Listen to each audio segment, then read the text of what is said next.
যাদের আমাশা হয়, আমাশা কোনোভাবে ভালো করতে পারতেছে না, বিভিন্ন জায়গা থেকে ওষুধ খাইছেন এরপরও কাজ হচ্ছে না। আর বিশেষ করে আমাশাটা কিন্তু আপনার এলোপ্যাথিক ওষুধের মাধ্যমে সহজে এটা ভালো হয় না। যাদের বিজল যায়, টয়লেট করতে গেলে বিজল যায়, আপনার যদি টয়লেট করার সময় যদি আপনার বিজল যায় মলের সাথে, তাহলে কি হবে, আপনার শরীরে কোনো শক্তি থাকবে না, দিন দিন শরীর দুর্বল হয়ে যাবে এবং আরও বিভিন্ন ধরনের সমস্যা দেখা দেয়। এবং আপনি যদি বিভিন্ন রোগের কারণে আরও অন্যান্য ওষুধ খান, তাহলে কিন্তু ওষুধে কাজ করবে না, অর্থাৎ কাজ করে না। আমাশা যাদের আসে, দিন দিন স্বাস্থ্য চেহারা শুকিয়ে যায় এবং যে আপনি যে খাবারগুলি খান, খাবারের যে মানে আয়রন, ক্যালসিয়াম, ভিটামিন যাই কিছু আছে, এগুলি সব আপনার মলের সাথে চলে যায়, যার কারণে আপনার শরীরে কোনো ভিটামিনের কাজ করতে পারে না, শরীর দিন দিন দুর্বল হয়ে যায়, স্বাস্থ্যটা শুকিয়ে যায়।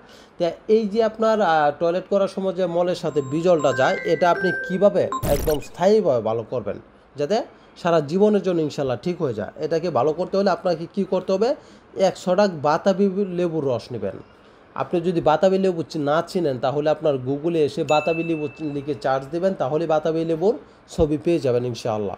তাহলে এই বাতাবি লেবুর রস নেবেন আপনি, 100 টাক বাতাবি লেবুর রস ও একটু চিনি সহ পান করবেন, দৈনিক 3 থেকে 4 বার। এরও পান করলে 2 থেকে 3 দিনের মধ্যে আমাশা সেরে যাবে।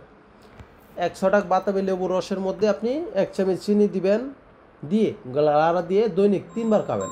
3 বার যদি খান, তাহলে 2 থেকে 3 দিন খাইলে আপনার আমাশা চিরতরে চলে যাবে ইনশাআল্লাহ।